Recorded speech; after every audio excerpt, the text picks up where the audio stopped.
लेकिन मार्जिन में हल्का दबाव था और मुनाफे में भी देखा कि हमने हल्का प्रेशर यहाँ पर देखा। इस वजह से स्टॉक देखिए हरे निशान लाल निशान में आज कारोबार कर रहा है, करीब ½ % नीचे है। नतीजों पर और ज़्यादा डिटेल में बात करने के लिए हमारे साथ कंपनी के MD MK धानुका जुड़ चुके हैं। सर बहुत बहुत शुक्रिया समय देने के लिए अपना इटीना स्वदेश को। आपके अगर रेवेन्यू की बात करें, वहाँ पर हमने देखा कि 16% की ग्रोथ देखी गई है। क्या इसका ब्रेकअप आप देख सकते हैं कि सेगमेंट वाइज किस तरह का परफॉर्मेंस यहाँ पर देखने को मिला है? 16% में से लगभग 11% ग्रोथ वॉल्यूम के कारण से है और 5% ग्रोथ प्राइस इंक्रीज के कारण से है। आने वाले समय में क्योंकि मानसून की प्रिडिक्शंस नॉर्मल है, 98% मानसून का रेनफॉल का प्रिडिक्शन है by both Skymet and IMD, तो और फार्मर्स को रेम्यूनरेटिव प्राइसेस मिल रहे हैं अपने क्रॉप्स के। All time record production food grain production हुआ है 313 million tonnes in comparison to 308 million tonnes last year. So that's why ऐसा लगता है कि किसान अपनी फसल को बचाने के लिए ज्यादा पैसा खर्च करेगा और एग्री इंडस्ट्री जो है इस वर्ष ज्यादा अच्छा परफॉर्म कर पाएगी। और ये जो मार्जिन के फ्रंट पर इस बार जो थोड़ा दबाव आया है, वी अंडरस्टैंड कि इस बार कॉस्ट प्रेशर काफी ज्यादा था, इस वजह से हमने देखा कि मार्जिन में हल्का दबाव देखने को मिला है। तो क्या इसको संभाले रखने के लिए, इसको मेंटेन करने के लिए आप आने वाले समय में कुछ प्राइस हाइक ले सकते हैं? देखिए, हर महीने हम प्राइसेस को डिसाइड करते हैं और depending on the market forces and increase and reduction in the raw material prices we pass on the increase or decrease to the ultimate customers on every monthly basis.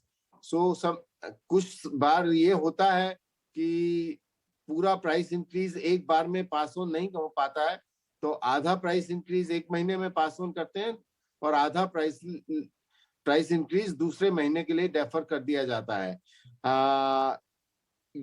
करीब जैसा बताया 5% के लगभग price increase पिछले वर्ष लिया था और लगभग 4 से 5% इस वर्ष भी प्राइस इंक्रीज होगा।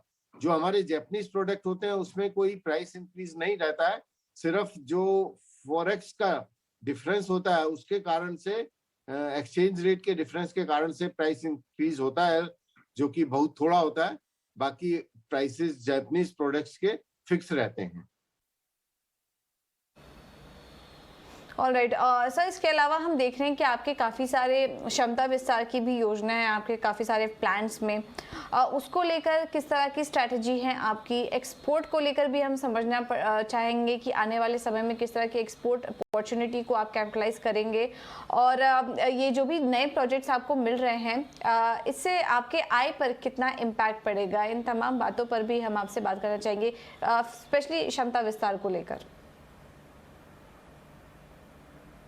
जैसा आपको पता है, दहेज के अंदर में हम लोग ग्रीनफील्ड प्रोजेक्ट लगा रहे हैं जिसमें लगभग 300 करोड़ का इन्वेस्टमेंट होगा और एक्सपोर्ट की अपॉर्चुनिटी टेक्निकल ग्रेड्स की ज्यादा है। अभी तक धानुका सिर्फ फॉर्मुलेशन में थी, तो इसलिए एक्सपोर्ट सेगमेंट में नहीं थी। अब धानुका टेक्निकल्स में आ रहा है, तो टेक्निकल्स में आने के साथ साथ एक्सपोर्ट अपॉर्चुनिटी भी एक्सप्लोर कर रहे हैं।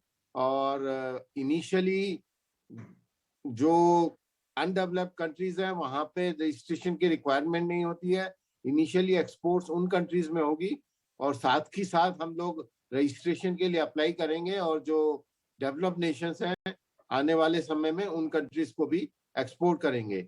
बायो का चलन बढ़ता जा रहा है, तो इसके लिए बायो डिवीजन कंपनी ने बायोलॉजिकल डिवीजन स्टार्ट किया है और जो GM बायो है वो प्रोडक्ट आइडेंटिफाई कर रहे हैं और इस वर्ष के अंत तक कुछ प्रोडक्ट्स हम बायो के अंदर में इंट्रोड्यूस कर पाएंगे। ऑलराइट मिस्टर धानुका, बहुत बहुत शुक्रिया समय देने के लिए और नतीजों पर डिटेल में हमारे साथ चर्चा करने के लिए। तो ये थे कंपनी के मैनेजमेंट नतीजों पर बात करते हुए। इनका कहना है कि आने वाले समय में मार्जिन को कंट्रोल करने के लिए काफ़ी सारे मेजर्स भी उठाएंगे।